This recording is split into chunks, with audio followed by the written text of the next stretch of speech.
Hello friends, welcome to Kavitha's நிலாசோரி. இன்றைக்கி நம்ம சேனலில் காரப்பொடியை வச்சு ஒரு சூப்பரான ரசம் எப்படி செய்கிறதுன்னு தான் பார்க்க போகிறோம். வாங்க வீடியோக்குள்ளே போகலாம்.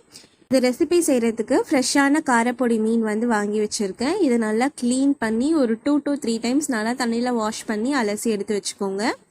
இப்போ இதுக்கு தேவையான பொருட்கள் என்னென்னு பார்க்கலாம். புளி ஊற வச்சு எடுத்து வச்சுருக்கேன். 2 ஸ்பூன் மிளகு, 2 ஸ்பூன் சீரகம்,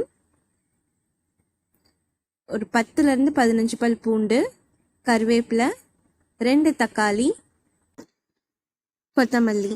இப்போ மிளகு, சீரகம், பூண்டு, தக்காளி இதெல்லாம் மிக்ஸி ஜாரில் சேர்த்து இந்த மாதிரி ஃபைன் பேஸ்ட்டாக அரைச்சிக்கோங்க. இப்போ ஒரு பாத்திரத்தில் நம்ம அரைச்ச ஃபைன் பேஸ்ட்டை சேர்த்துக்கலாம்.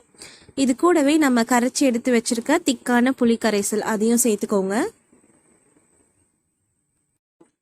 கூடவே ஒரு 1/2 ஸ்பூன் மஞ்சள் தூள், 1 ஸ்பூன் மிளகாய் தூள், கருவேப்பிலை, கொத்தமல்லி சேர்த்துக்கோங்க.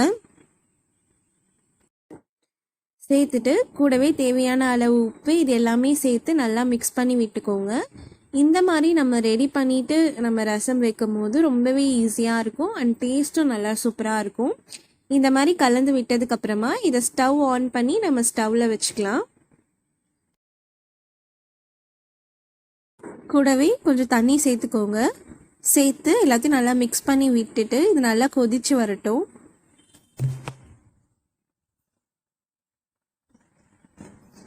இப்போ பாருங்கள், நல்லா கொதிச்சு வந்திருக்கு. இந்த ஸ்டேஜில் நம்ம க்ளீன் பண்ணி எடுத்து வச்சுருக்க காரப்பொடி மீனை சேர்த்துக்கோங்க.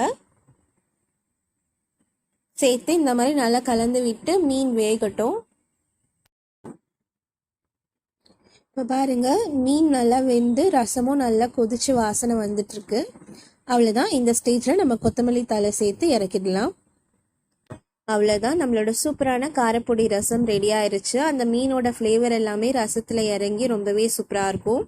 கோல்டு இருக்கவங்களாம் சாப்பிட்டா எல்லாமே க்யூர் ஆகும். கண்டிப்பாக ட்ரை பண்ணி பாருங்கள். இந்த வீடியோ பிடிச்சிருந்தா நம்ம சேனலை லைக், ஷேர் அண்ட் சப்ஸ்கிரைப் பண்ணிக்கோங்க. தேங்க்யூ.